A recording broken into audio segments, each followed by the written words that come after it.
Really, really pleased that you can all join us today as we set off on another year of this unique and incredible project that wouldn't be a thing without all of your support and without all the organizations in the room taking part.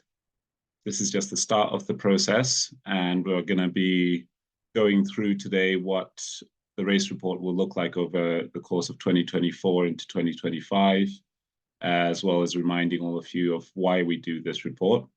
And we're joined today, obviously, with the whole team, which is 6 of us that work on the race report here at SOS UK. It's a project that's both close to our heart and one that we hope is having the impact and influence that it should have within the sector that we're all so passionate about. Before we get going, you probably would have heard just then that we are recording the session for the benefit of those who can't be here today, as well as those people who'd like to review some of the things that were mentioned.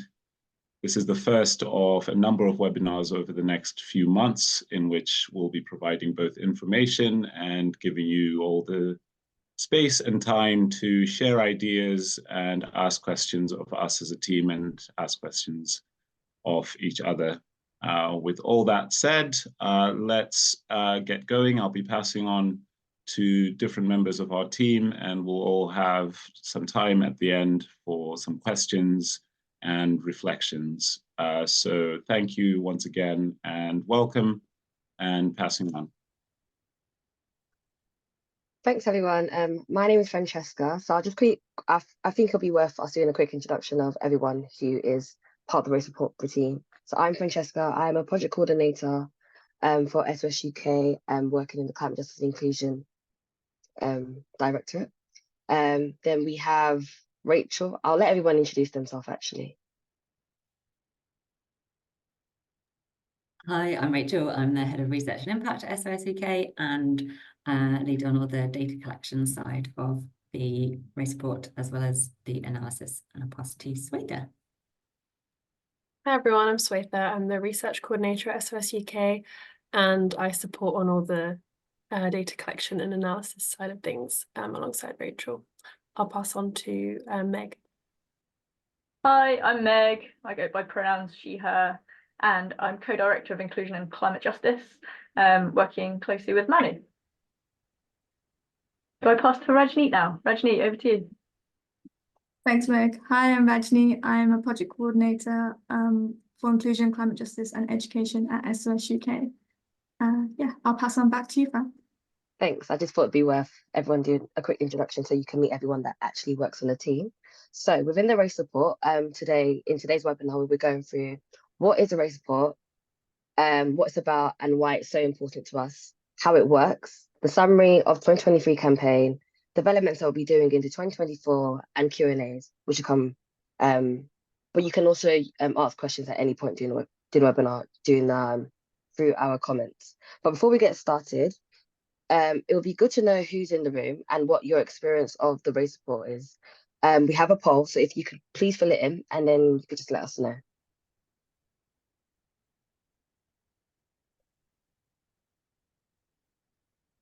So the poll is what your experience of the race report is.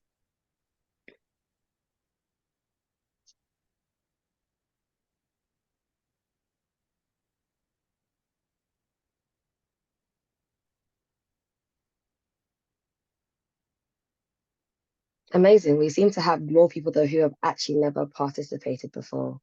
So I feel like this webinar is going to be great use for you guys to get to know what we are, what we're about, and also to see, it's also great to see those that have been involved before coming back again. So we welcome you once again being a part of the race report. I'll move on. Thank you for everyone who participated in the poll. End that now quickly.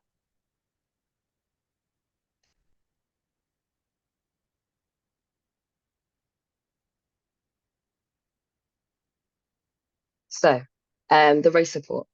The race report stands for Racial Action for Climate Justice and Inclusion, for Climate Emergency, and it was created to focus on the environmental charities and funders based in the UK So we launched in April 2022 with the aim of increasing transparency amongst charities and funders working on improving the racial and ethnic diversity inclusion of their organization.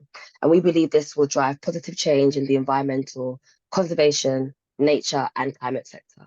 Overall, the race report aims to serve as a catalyst for meaningful actions to tackle the barriers that are preventing more people of colour from working and thriving in the sector, bridging that gap of diversity and inclusion in the sector, and help deliver the change the sector needs. In order to do so, we need to see how the sector is currently doing. So here we have a little graph. It's kind of showing us, based off our research with IEMA and the Natural Environmental Research Council, they found that the environmental professionals were made up of 4.8% of POC compared to the average 12.6% for all professionals in 2020 to 2021. So this shows that we must try harder to become representatives of the communities we are working to serve. It's so vital that we work together, and we hope the race report can help drive the diversity and inclusion amongst jobs that include environmental and conservation professions. So our aims in the race report are three very important things: driving progress on the racial and ethnic diversity and inclusion through transparency and accountability, working with the sector to create step change, and thirdly, providing a space for showing practice. We want charities and funders to look into their diversity policies and strategies and see how they can encourage more POCs in the environmental sector, and to make the experience of working in the sector more inclusive as well. So yeah, these are why our aims are so important to us. I'll be passing on to Rajni, I believe now. Thank you. Thanks, Brian. So the next couple of slides will be about how you submit your data to us and what the data collection form looks like. Next slide, please.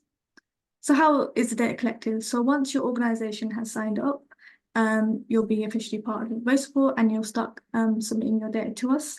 Also, data submissions are officially open. And these are the steps that we will be discussing with you and how the data is collected. So step one, so organizations collect data about their staff and on the action they are taking to progress diversity, equality, and inclusion. The next step, organizations will submit their individual data to the race report via the online form, which is on our website. The third step, data submissions are checked and aggregated by the race report team. And the final step, organizations' data is published as an individual transparency card and aggregated into the main report, which will be revealed in our publication webinars. Next slide, please. So I'm looking at the data collection form itself. So all data from organizations will be collected and submitted to the online form, which is found on our website. The form is made up of the following three categories: Section A, which is mandatory, which is about administration and organization characteristics, such as name, charge number, and number of staff. Section B, which is also mandatory, which is about the race and ethnicity data for staff and governance bodies where applicable. So these are things such as number of permanent and non-permanent staff, senior staff, trustees, and so on. The final section is Section C, which is optional, and that is around information on policy, strategy, and action on diversity and inclusion. You also notice that Section C is displayed on the transparency cards. So information on data collection and submission can be found on our FAQs page on our website. But please don't hesitate to get in touch with us using our email, which is race-report@sos-uk.org. Next slide. I'll pass it over to my colleague Swetha. Thank you. Thanks, Rajni. So I'm just going to take you through a quick summary of last year's findings. So the first thing, just to say, we use these identity groupings to support the analysis, as you can see on the slide. And we use these groupings solely for the purpose of analysis and to make the data easier to present. And we don't mean to imply that experiences are uniform within the groups.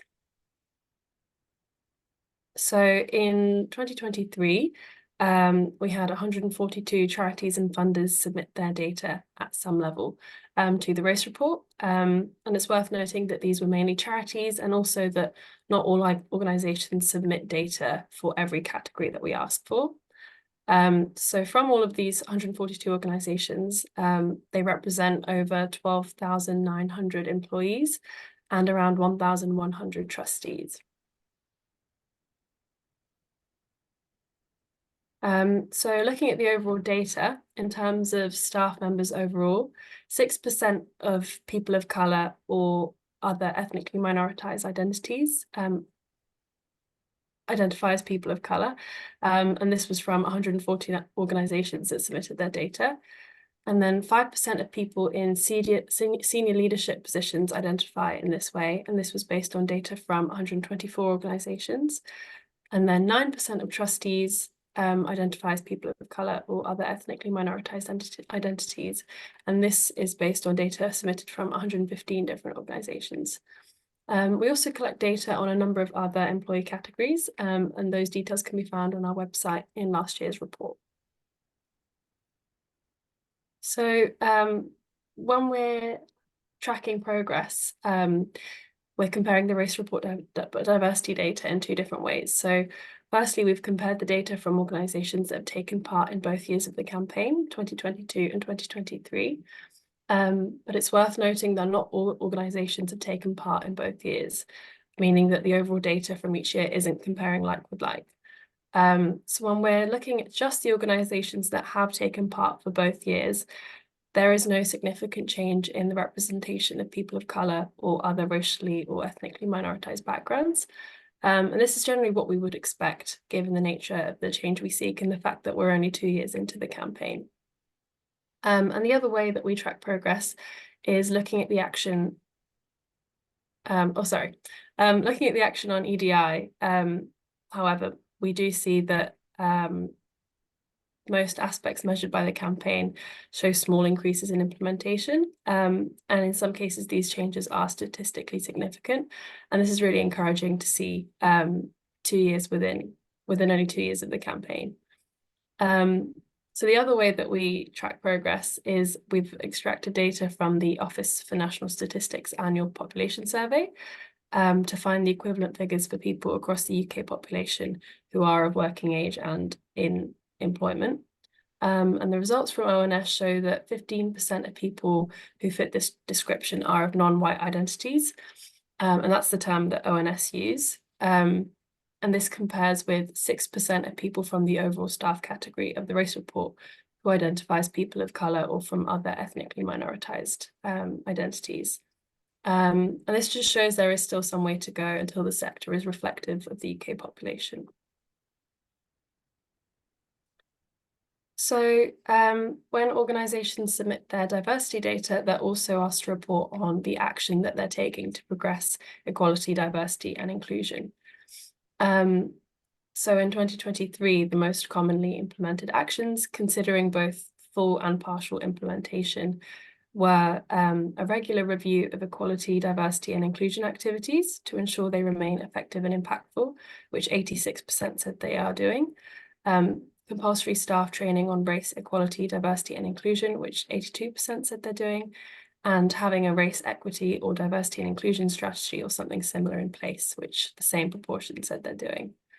And the least commonly implemented actions, which you can see on the right, were holding the investors in diversity accreditation or something similar, which 7% said they're doing, having a published race equity pay gap in the last 18 months, which 11% said they're doing, and including improvement in racial diversity in the performance targets for managers or directors, which 14% said they're doing. And this list of actions that we include was put together through desk research and consultation with EDI practitioners, and it's something we will review in the future years of the campaign just to make sure it's in line with the aspirations of the sector. So 2023 was the first year we published transparency cards for all participating organisations, and these detail information submitted by the organisation. And this is just as part of a continued move towards increased transparency in the sector. And we will repeat this again this year. So there are two different types of transparency card depending on the size of the organisation. So for organisations with less than 30 employees, we don't include their diversity data on their card, and that's just to protect the anonymity of the employees in those smaller organisations. And last year in 2023, we also ran the staff perception survey for the first time, and this collects data on the experiences and perceptions of people working across the environmental charity sector. It's designed to enable us to collectively ensure that increased diversity is matched with workplaces that are fully inclusive. And this is run biannually, so we won't be running it this year. But in 2023, we had 43 organisations opt into the research, and from across these 43 organisations, we received 1,552 responses. So to analyse the data I'm going to present on the next few slides, we've created an average of the results from the organisations participating. And this just helps account for the different contributions between organisations to the total number of responses. And we've also tested the results between different identity groups for statistical significance.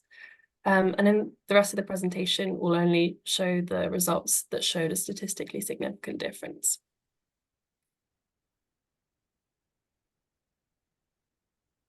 So in 2023, some of the key differences we found are related to recruitment and development within organizations. For example, we found that 81% of people of colour said that in their experience, the recruitment process at their organisation is fair, whereas 87% of people from white identities agreed or strongly agreed with this statement. 51% of people of colour agreed or strongly agreed that there are as many opportunities for them to succeed in this organisation as there are for their peers, whereas 68% of people from white identities felt that way. And 47% of people of colour said that their organisation has paid for them to take part in training and development opportunities in the past 2 years, whereas 64% of people from white identities said the same. Similarly, we found key differences in perceptions related to the action and leadership shown by their organisation on racism, equality, and inclusion. So we found that 61% of people of colour agreed or strongly agreed that senior leaders routinely champion equality, diversity, and inclusion to staff and key stakeholders, whereas 72% of people from white identities said the same. And 56% of people of colour said that their organisation actively identifies and opposes racism through its policies, practices, and actions, whereas 68% of people from white identities said the same. We also found differences in relation to belonging and identification within the organisation. For example, 74% of people of colour said that they feel they belong in the organisation they work at, whereas 84% of people from white identities said the same. 41% of people of colour said that they strongly agree that they've had to adapt to fit in with organisation culture, whereas only 24% of people from white identities said this. And 66% of people of colour said that they agree or strongly agree that it's important for them to see role models from their ethnic or racial background, whereas 23% of people from white identities said the same. Next slide, please. So as well as the differences I've just highlighted, we also found further differences using a different method of analysis. So when we looked at the results individually, so by each individual organisation rather than averaging across all of the organisation, we found different results. And we're publishing these as well as the others as part of our commitment to transparency and to fully show the experiences of people who took part in the survey. So we found differences in the following areas using this individual approach. 79% of people of colour said that they would recommend working at their organisation to other people with their background or identity, whereas 87% of people from white identities agreed or strongly agreed with this statement. 61% of people of colour said that they can be their whole selves at work, whereas 74% of people from white identities agreed or strongly agreed with this statement. And when asked to rate their organisation's action on race as on a scale where 1 is my organisation is not taking any action, all the way up to 10. 10% of people of colour agreed or strongly agreed that they would rate their organisation's action on race as 1 to 3, whereas only 5% of people from white identities said the same.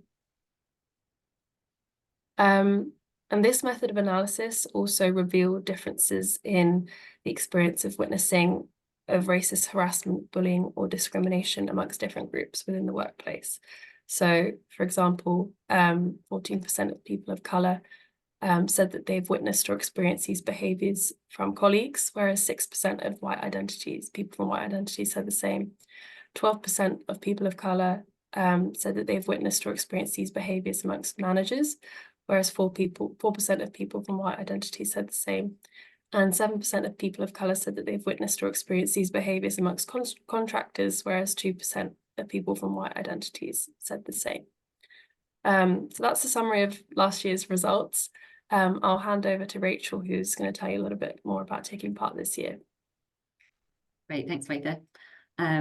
So the first stage for anyone who hasn't yet done this is to commit or sign up to take part in the campaign this year. And we're asking everyone to do that, even if you've been part of the campaign in 2022 and 23, because it just helps us keep on top of who's in and who's out each year, so we don't spam you with lots of information if you're not able to take part this year, although we really hope that you are going to join us again this year.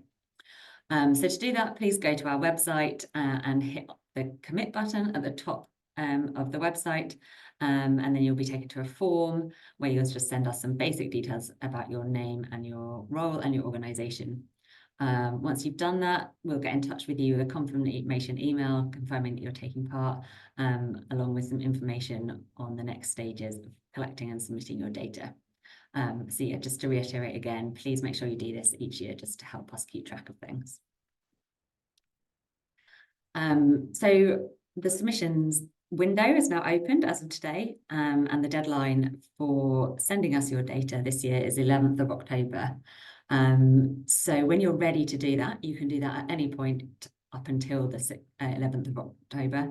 The first stage is obviously to collect your data, as Rajni outlined earlier, and use that data submission tool to compile it ready for submission. You can find that in our resources section.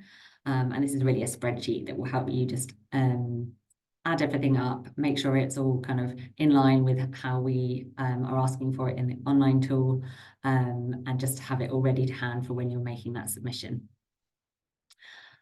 So when you're ready to submit, you can head to the green button on the header row of the website, and that will take you to the online form. After that, after you've sent us your data, we'll check through everything. We may need to get in touch with you with some clarifications, just to make sure we're understanding what you've reported and to help us align things with how things are being reported by other organisations. I'm sure you can imagine that with over 140 organisations represented in the data, there will be some differences in how people have submitted the data, and we really need to work with you on that process of alignment, just to make sure that the data we report in our publications is as robust as possible. So yeah, please just in advance bear with us in that process of sorting out the clarifications. And just a final reminder again, in case you don't see it by that big green box, the deadline is the 11th of October. So I'm now just going to talk a bit about a new element that we're adding this year, the intersectional data pilot. So we're adding this element to further increase transparency. So we're trying to capture some intersectional data. This involves cross-tabulating race and ethnicity with other personal characteristics to understand who is and who isn't represented in the sector in more detail. And as part of the pilot, we've selected 3 characteristics that we want to analyse the race and ethnicity data against, which are age, gender, and disability. So to help bring that to life a bit, we've used some of the data that we got from respondents to the 2023 staff perception survey. So these tables from left to right show that data for disability, age, and gender broken down against the 2 categories that we use in our analysis. So as you can see, there are some differences between the people of colour and other ethnically minoritized identities category and the white identities in terms of who identifies as disabled or not, the different age ranges within those two sets of identities, and the different gender identities that across the two different race and ethnicity categories that we use as well. So as you can see, this brings like an additional angle to the analysis, and we hope to work with you to collect data to kind of allow us to interrogate it even further and bring even further transparency to the data that we collect through the campaign. So really, this is kind of an open call to you to show you're interested in being part of that pilot. So it's open to all organisations who are planning to submit data in 2024. And just to clarify that the data will only feature in the aggregated report. It won't go into your transparency card, and we won't put any organisation names alongside the data, just because as we get further and further into kind of levels of granularity, the risk of individual members of staff being able to be identified increases. So we'll keep that at an aggregate level and not naming the organisations that are taking part in the pilot. So if you want to discuss in more detail how your data could contribute and go through in a bit more detail about how to do that analysis to get to that intersectional data, please get in touch with us, and we'll have a conversation about how you can be involved. We'll also include this in our support webinars, which are coming up over the next few months, to show you a bit more kind of in a practical way about how you might go about accessing that data from your organisation.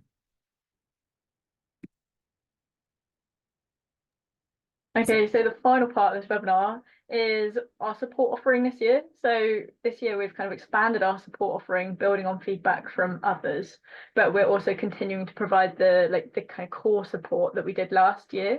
So for all organisations interested in taking part and signed up for participating in the race report, we'll be continuing to run these monthly support webinars, quite similar to this one today, where we explain how to participate in the race report, but without all of the background on the report findings from last year. We can also provide one-to-one phone calls or like Teams calls with organisations that take part that want clarification on any questions. We can provide bespoke webinars for your organisation, or if you're a network or a confederation of organisations, please do get in touch with us, because we know that's really valuable and useful for like supporting your members to participate, or supporting your organisations to get staff buy-in to understanding why we're doing this or why your organisation is taking part.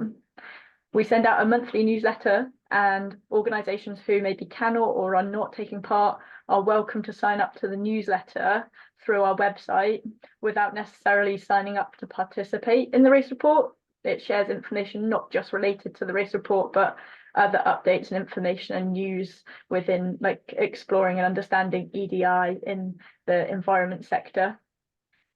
On our website, on the resources page, we've got an FAQs, and we try to continually update that to ensure that those questions we get often asked repeatedly, which is completely understandable from organisations, are updated on there. So that if you've got a question, it's always worth just checking our FAQs before getting in touch, because you might get that answer really quickly on the resources page. Further resources, this year we're also developing some more in-depth case studies. So we'll be using the information from the Section C data from last year and the year before to reach out to organisations, to invite them to provide case studies, to really kind of share their stories, share their initiatives and their work that they've implemented within their organisation to progress inclusion within that workspace. Really excitingly, this is work that will be carried out by student staff who we're going to be recruiting for very soon, and that's off the back of the expansion of our funding from Esme Fairburn Foundation and Synchronicity Earth. So big thanks to our funders for this. Finally, always get in touch with us by email. We're happy to respond and provide our support via email if that's helpful. I'm just going to open up a poll because it would be really useful to find out if there are any other support needs that we're currently not providing that would be useful to your organisations. So that should have started for people in the call.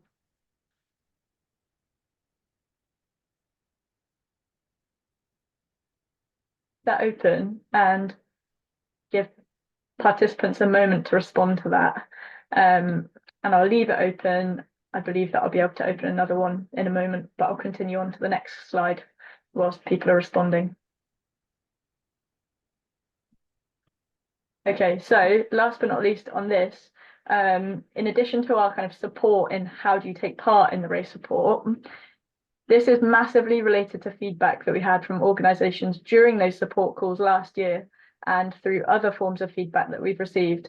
We know that organisations who take part and individuals who are kind of representing your organisations for the race report would really like to see more support in terms of engagement opportunities to engage with other organisations taking part in the race report, and more promotion of kind of shared learning, so that this is definitely a sector-wide collaborative approach to improving and speeding up racial and ethnic diversity in this sector. So hold this date. We've got the 11th of July penciled in. It may slightly change, but it should be during that week. But we are holding an in-person event, Racial Action for the Climate Emergency, Race Symposium 2024, which will be in person in London. And it's an opportunity to bring together CEOs, senior leaders, trustees and staff who work in EDI or HR leaders within their organisations, and people from marginalised groups working in or trying to get into this sector, bringing everybody together for proactive and positive exploration of what we can do to progress this work. More information will be shared very soon. We're also looking to provide more engagement webinars, so learning exchanges and EDI deep dives. They're just some ideas of those kinds of themes. I'm going to open up the last poll of today's webinar, where we'd love to get any thoughts on the kinds of themes and topics that you as interested or participating organisations would like to have covered within those kinds of webinars. It won't actually let me launch it without closing the last one. So I'm going to close the last one, and please email if you haven't had a chance to respond to that. This isn't your only chance to let us know what you'd be interested to have. If you want to get in touch, please do email us.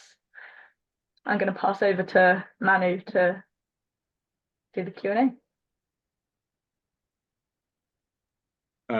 Thanks, Meg, and thanks to the rest of the team for the presentations. So this is an opportunity for anybody that's on the call today to ask questions before we close the webinar. I'm firstly going to go to some of the questions that have come up in the Q&A, as some of you might not have seen those, and the responses to them are relevant, I think, to everybody that will be taking part or intending to take part. So there was a question earlier on about whether or not we're able to submit without 100% buy-in from staff. So can we submit data for the mandatory section B, and even if we don't have 100% of staff taking part? And the response to that from Swetha was there's an option to indicate the number of staff that you don't have data for in each of the section B categories. And obviously, as a statistical exercise, there's always a threshold at which point the data is relevant or not representative. So please make sure you fill that bit in, indicating whether or not it was all of your staff or just some of your staff that have taken part. And then we can do the rest of the work in figuring out how statistically appropriate that data is. There was also a next question, which was asking whether or not there is a differentiation in this data between environmental organizations or climate-based organizations, with the suggestion that maybe the climate sector is much more ethnically diverse than the conservation sector. And our thinking has been based on what is already available out there. Every charity has to declare what its charitable cause is. And unfortunately, that doesn't yet get down to the, to the small bits of sectorization between whether it's conservation or it's just climate or is it both and so forth. So it's a very valid question and it's a valid concern because we know that there are certain differences out there. There's enough anecdotal evidence to say that there is, but we can't quite yet make that differentiation using what's available to us from the Charity Commission and other sources. But in subsequent years of the race report, who knows, there might be an opportunity to do some of that more deep dive into different parts of the sector. And that applies to funders as well. There are funders that have a much keener interest in supporting climate causes as opposed to conservation or vice versa. So very, very important and useful question at this point. And hopefully we get even closer to more accurate representation of what's going on in different spaces. So thank you for that. I'll now go on to some of the written questions that have come up, and hopefully we can get some of those answers from the team as we go along. Does your data collection and report cover members of our organizations as well as staff, trustees, and contractors? I am imagining by members, you mean people that are signed up to your cause but are not necessarily working for the organization. It does not.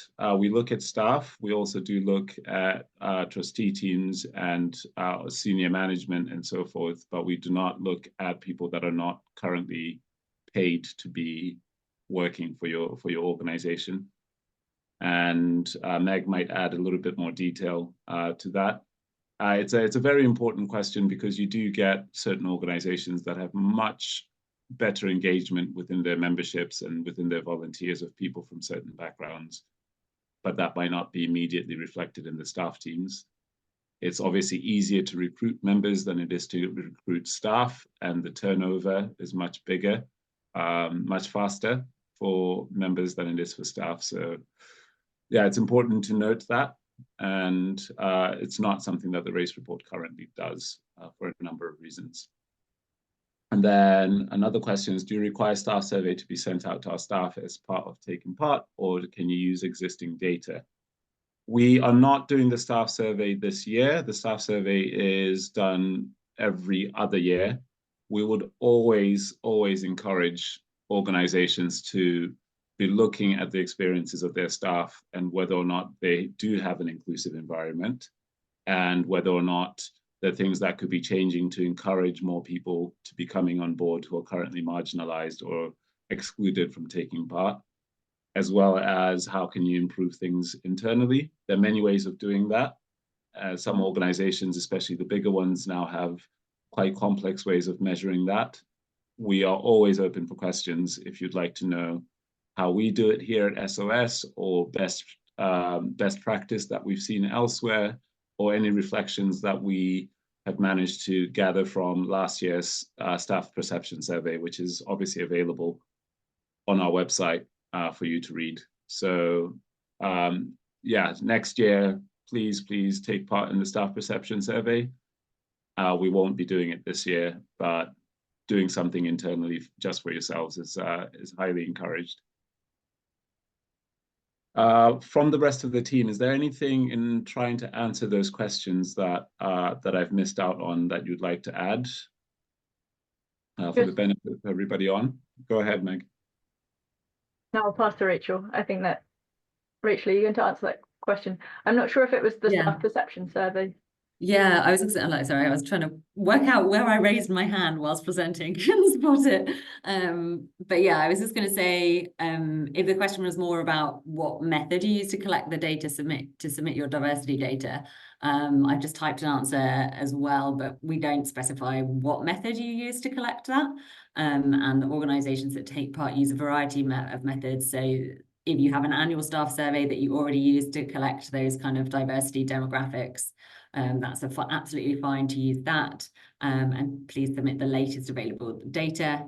Another example is at SOS UK, we use the data from EDI forms that people complete at application. And then we have that kind of constant record of who's, for the people who are currently working in the organisation, that we can just extract when we need to make our data submission. So yeah, there are different ways that you might collect the data, and if you want to have a chat about the way that you collect it, and therefore kind of what you want would be best to submit to us, then do just get in touch. Great, thank you, Rachel. Are there any further questions or comments at this point before we wrap up?